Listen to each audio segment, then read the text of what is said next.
Hello everyone, welcome back to my channel. आज मैं आप लोगों को बताने वाला हूं कि अगर आप लोगों का स्टॉक मार्केट के अंदर में इंटरेस्ट है और आप स्टॉक ब्रोकर के अंदर में काम करना चाहते हैं तो इसके लिए आपको कौन सा ऐसा कोर्स करना है जिसके बाद आपको डायरेक्टली स्टॉक ब्रोकर के अंदर में आपको काम करने का मौका मिले, और इसके लिए क्या एलिजिबिलिटी रहती है, कितनी सैलरी मिलती है, इस वीडियो में मैं आपको पूरा क्लियर करने वाला हूँ। तो वीडियो को एंड तक देखिएगा, जिसके बाद आप अपने अपने जो भी ड्रीम है आपका, वो ड्रीम को आप पूरा कर पाओ। तो लेट्स स्टार्ट करते हैं। फर्स्ट ऑफ ऑल आप लोगों को मैं बता देता हूं कि अगर आप किसी भी ब्रोकर में आप ज्वाइन करते हो तो वहां पर मिनिमम जो सैलरी मिलती है वो आपको 20,000 से 25,000 रुपये मंथली सैलरी रहती है। और इसके लिए आपके पास ग्रेजुएशन कंपलसरी है। ग्रेजुएशन हो, फ्रेशर हो, कोई दिक्कत नहीं है। उसका एक्सपीरियंस हो, बहुत अच्छी बात है। उससे अगर एक्सपीरियंस रहते हैं, नॉलेज रहती है सर शेयर मार्केट की, तो आपको सैलरी में हाइक मिलने के ज़्यादा चांसेस रहते हैं। बट अगर आप एज ए फ्रेशर हैं, ग्रेजुएशन कर रखा है आपने, तो आपको मिनिमम 20 से 25,000 रुपये मंथली सैलरी मिल जाएगी। खासकर एक कोर्स और होता है जिसके करने के बाद बहुत ही इजीली आपकी जॉब लगती है, जो मैंडेटरी है हर स्टॉक मार्केट में। वो जब वो कोर्स आपका कंप्लीट होगा तो आपको ज्वाइन करा लेंगे, जिसका नाम है NISM सीरीज़ 8। ये पास आउट होना बहुत ज़रूरी है। अगर आप ये पास कर लेते हैं तो उसके बाद आप angel broking, Zerodha, Motilal Oswal, Religare, ICICI securities, IIFL या ग्रो, अपस्टॉक या एडलवाइज, बहुत सारी कंपनी स्टॉक मार्केट में हैं। तो उनमें आप जाकर के NISM क्लियर करने के बाद आप अप्लाई करेंगे तो बहुत ही ईजिली आपकी जॉब यहाँ पर लग जाएगी, क्योंकि मेन चीज़ जो चाहिए होता है वो NISM ही आपको चाहिए होता है सीरीज़ 8।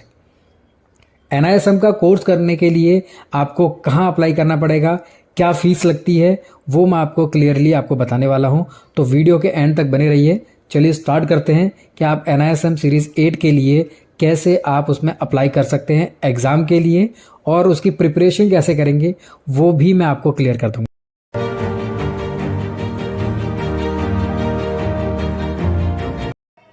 सो गाइस, आपको यहाँ पर गूगल पे सर्च करना है NISM लॉगिन। जैसे आप यहाँ पर सर्च करेंगे तो ये इसकी वेबसाइट ओपन होगी यहाँ पे, जिसका जो नाम है फुली वो है certification.nism.ac.in। इसका जो लिंक है वो मैं डिस्क्रिप्शन में दे दूंगा, जिससे आपको ईजी रहेगा लॉगिन करने में। तो जैसे आप ये साइट ओपन होगी तो आप पे दिखेगा NISM सर्टिफिकेशन, इस पर आपको टच करना है। जैसे ही टच करेंगे तो एक नया विंडो ओपन होगा जिसमें आपको लॉगिन के लिए बोलेगा। यहाँ से मांगेगा ईमेल आईडी और आपसे पासवर्ड। बट आप यहाँ पे न्यू यूज़र रहेंगे तो आपको न्यू अकाउंट पे क्लिक करना है।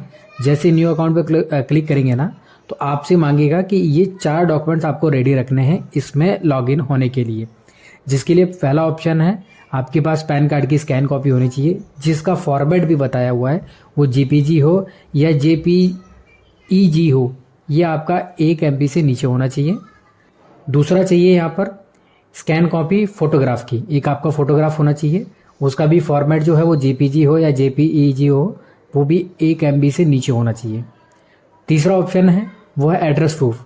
एड्रेस प्रूफ में आपको कोई एक प्रूफ देना है, उसका भी सेम फॉर्मेट है, 1 MB से नीचे होना चाहिए। और फोर्थ ऑप्शन आ रहा है क्वालिफिकेशन और एम्प्लॉयमेंट डिटेल। अगर आपके पास एम्प्लॉयमेंट डिटेल नहीं है, आप जॉब नहीं करते हो, आप स्टूडेंट हो या कोई भी है, तो केवल आप क्वालिफिकेशन आप रखिएगा। एजुकेशन क्वालिफिकेशन का सेम 1 MB से नीचे ही उसका भी फॉर्मेट होना चाहिए। ये 4 डॉक्यूमेंट्स आपको रिक्वायरमेंट रहेंगे इसमें अप्लाई करने के लिए। उसके बाद ओके कर देंगे तो आपको न्यू रजिस्ट्रेशन करने के लिए जो नॉर्मल डिटेल चाहिए होगी, आपका ईमेल आईडी चाहिए होगा। ईमेल आईडी मस्ट है आपका।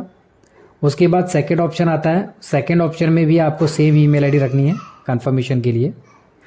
पासवर्ड आपको अपने अकॉर्डिंग चूज़ करना है, जो भी आप पासवर्ड रखना चाहते हो।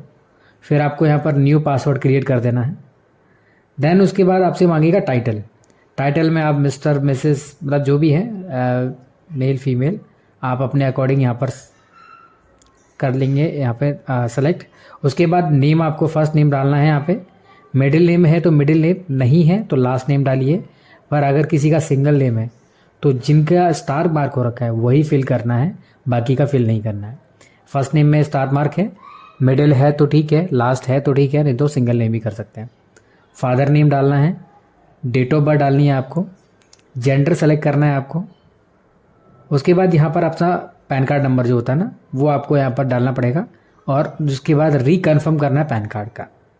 जैसे आप रिकन्फर्म करते हैं, नेक्स्ट स्टेप आ जाता है यहाँ पर डॉक्यूमेंट अपलोड करने के लिए। तो यहाँ पर आपको फ़ोटोग्राफ अपलोड करना है, सीधा ब्राउज़र में जाना है, टच करेंगे यहाँ से तो आपको अपना जो भी फ़ोटो है वो चूज़ कर रहे हैं यहाँ से अपने पास और अपलोड कर देंगे आपको। इसके बाद आपसे पैन कार्ड मांगेगा, पैन कार्ड में भी सेम ही है, यहाँ पर अपलोड कर देना है। आपको दिखेगा यहाँ पर सारा फ़ोटो दिखेगा, पैन कार्ड दिखेगा। यहाँ पर आप आधार कार्ड नंबर डाल करके आप अपना एड्रेस प्रूफ सेलेक्ट कर लेंगे। तो यहाँ पर आप एड्रेस प्रूफ भी अपना स्कैन करके अपलोड कर सकते हैं।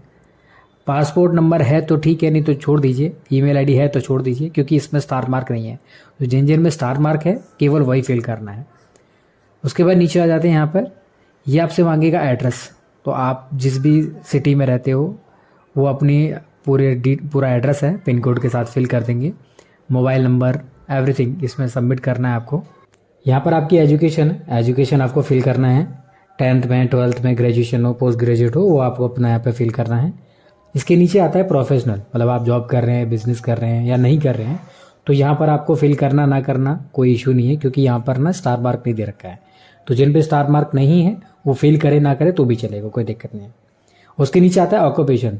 यहाँ पर आपको देखते हैं, यहाँ पर सेलेक्ट करना है आपको, एम्प्लॉयड है नहीं है, सेल्फ एम्प्लॉयड है, तो आप वो अपने अकॉर्डिंग फिल कर सकते हो यहाँ पे। उसके बाद एक्सपीरियंस आपको देना है यहाँ पर। अगर एक्सपीरियंस है तो आप इस पर फिल कीजिए, नहीं है तो नो एक्सपीरियंस करके सेलेक्ट करके छोड़ दीजिए। इसके बाद जैसे नीचे आएंगे आपसे एक कैप्चर मांगेगा, कैप्चर फिल करना है और यहाँ पर आपको टिक मार्क करना है। जैसे टिक मार्क करके सबमिट कर देंगे, सबमिट करते ही आपका ये जो भी आपने यूज़र आईडी आपने दिया होगा, यानी कि आपकी ईमेल आईडी जो होती है वही आपका यूज़र आईडी है। तो ईमेल आईडी और पासवर्ड जो आपने डाला था वही आपका ईमेल आईडी और पासवर्ड सेट हो जाएगा। मैंने इसमें ऑलरेडी पहले से रजिस्टर्ड कर रखा है, तो मैं आपको अपना सीधा लॉगिन करके दिखा देता हूँ कि उसको किस तरीके का इंटरफेस दिखेगा और उसमें आप किस तरीके से अप्लाई कर सकते हैं एग्जाम के लिए। तो चलिए स्टार्ट करते हैं। मैं लॉगिन करता हूँ उसमें। लॉगिन करने के बाद इस तरीके का कुछ इंटरफेस आपको नजर आएगा। इसमें आपकी प्रोफाइल भी है। अगर आपको कोई प्रोफाइल गलत फिल हो जाती है तो यहाँ से आप एडिट में जा के आपकी जो भी प्रोफाइल है वो अपना यहाँ पर एडिट भी कर सकते हैं। सारा डिटेल आपको नज़र आएगा, जिस तरीके से आपने फिल किया होगा ये सारा ऑप्शंस आपको नज़र आएगा यहाँ से। तो यहाँ से इसको फिल कर सकते हैं। आप सीधा अपना आते हैं एनरोलमेंट पे। अगर आपको एग्ज़ाम के लिए एनरोलमेंट करना है तो ऑप्शन आता है एनरोलमेंट पे, यहाँ पर आएगा एनरोलमेंट फॉर एग्जामिनेशन। तो इस पर जैसे टच करेंगे, टच करने के बाद यहाँ पर जितने भी NISM के एग्ज़ाम होते हैं वो सारे एग्ज़ाम यहाँ पर आपको नज़र आएंगे, जिसमें से आपको अगर म्यूचुअल फ़ंड वाला करना है तो म्यूचुअल फ़ंड के लिए NISM सीरीज़ 5A होता है। म्यूचुअल फ़ंड डिस्ट्रीब्यूटर बनना है तो उसके लिए यहाँ पर जो ऑप्शन आ रहा है देख सकते हैं आप। इसमें इस एग्ज़ाम के लिए हमें जो अप्लाई करना है वो है NISM series 8 equity derivative certification examination. इसके लिए आपको अप्लाई करना है। तो यहाँ पर से ऑप्शन आता है टिक मार्क करने का। तो इसके लिए जैसे टिक करेंगे ऑप्शन आपको नीचे यहाँ पर करना है और प्रोसीड टू टेस्ट सेंटर आपको सेलेक्ट करना है। तो जैसे सेलेक्ट करेंगे यहाँ पर तो ये ऑप्शन आ जाएगा कि आप कौन सी सिटी में हो। आप आगरा में हैं या अगरतला में हैं, जिस भी सिटी में हो आप अपनी सिटी यहाँ पे सेलेक्ट कर लीजिए। तो मैंने यहाँ पे सिटी, जैसे ही आप सिटी सेलेक्ट करेंगे ना तो उस सिटी में कहाँ कहाँ सेंटर अवेलेबल है वो आपको दिख जाएंगे। अब दिल्ली में 4 सेंटर हैं यहाँ पर, झंडेवालन है, राजेंद्र प्लेस है, फरीदाबाद है और गाज़ियाबाद है। ये दिल्ली NCR का है। आप अगर अपने सिटी में हैं तो आप सिटी में सेलेक्ट करेंगे तो उसके अकॉर्डिंग आपको वहाँ पर दिखेगा। अब जैसे कि मैं यहाँ पर फर्स्ट ऑप्शन ही सेलेक्ट कर लेता हूँ, जैसे कि अगरतला है तो अगरतला में देखेंगे आप तो यहाँ पर एक ही है। और अगर यहाँ पर दूसरा ऑप्शन आता है आगरा का, तो अगर आगरा में भी चेक करते हैं तो आगरा में भी यहाँ पर 2 सेंटर हैं यहाँ पे। तो आप अपनी सिटी के अकॉर्डिंग सेलेक्ट करके आप अपना यहाँ पर ऑप्शन सेलेक्ट कर सकते हैं। अब जैसे कि मैं दिल्ली NCR का देखता हूँ पहले, दिल्ली NCR में अभी कोई अवेलेबल है या नहीं है। तो फर्स्ट ऑप्शन है झंडेवालन का, मैं झंडेवालन में सेलेक्ट कर लेता हूँ। डेट मुझे चॉइस करनी है कब से कब तक की चाहिए। तो आज 26 तारीख है, 26 तारीख से लेकर के अगले महीने की मैं देखता हूँ कि कोई सिटी अवेलेबल है या नहीं है। तो मैं टाइम ले लेता हूँ यहाँ से 1 नवंबर तक का, यानी 4 दिन का है। तो जैसे सेलेक्ट करूँगा यहाँ पर मैं, ये मुझे यहाँ पर डेट दिख रही हैं जो अवेलेबल सीट है। 28 अक्टूबर को है 12 सीटें।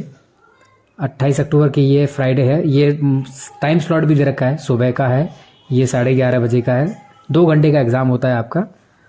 ये 3 स्लॉट दे रखे हैं, 9:30, 11:30 और 1:30। ये आपका केवल 28 का ही है। नवंबर में देखेंगे 1 नवंबर को, तो इसमें भी 3 ही है, इसमें ऑलरेडी 4 है इसमें वैसे तो। आप देखेंगे तो 3.5 का भी है स्लॉट। तो जिसमें जिस स्लॉट में अवेलेबल है आप कोई भी स्लॉट बुक करके और आप एनरोलमेंट नाउ करोगे आप। तो जैसे एनरोलमेंट नाउ करोगे आपको ऑलरेडी पहले से सारे डिटेल्स फिल रहेगी, तो आप अपनी फिल देख सकते हैं यहाँ पे। केवल आपको यहाँ जाना है और ये आपसे पेमेंट मांगेगा 1500 रुपये इसकी फ़ीस है। एक एग्ज़ाम की 1500 रुपये की फ़ीस है। टर्म एंड कंडीशन पे क्लिक करके आपका एड्रेस वगैरह सब दिखेगा इसमें, कौन सा एग्ज़ाम दे रहे हो, किस सेंटर पे जाना है, सेंटर का एड्रेस क्या है, सब दिखेगा उसमें, टाइमिंग क्या है। और उसके बाद आपको सीट बुक कर देनी है यहाँ से। जैसे बुक करेंगे आपसे पेमेंट मांगेगा वो, सब ओके करके आपको पेमेंट कर देनी है। और जो टाइम रहेगा उस टाइम पर जा कर के आपको अपना बुक कर लेना है और एग्ज़ाम दे देना है। सिंपल सा प्रोसीजर है ये यहाँ पे ऑप्शन आ गया पेमेंट करने का। तो यहाँ से पेमेंट करेंगे तो आपका सीट बुक हो जाएगा यहाँ पे। बाकी गाइज अगर आपको कुछ डाउट हो, कुछ पूछना हो ना, तो मैं आपको लिंक्स डिस्क्रिप्शन में इसकी एक लिंक भी दे दूंगा कि कैसे आपको यहाँ पर अप्लाई करना है।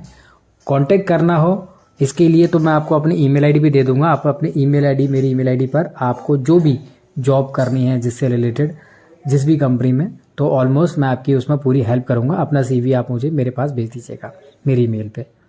बाकी इससे रिलेटेड अगर कुछ भी डाउट रहता है तो आप हमें कमेंट बॉक्स में कमेंट करके बता सकते हैं। और वीडियो अच्छी लगे तो उसे लाइक कीजिएगा, शेयर कीजिएगा, सब्सक्राइब कीजिएगा। Thank you so much.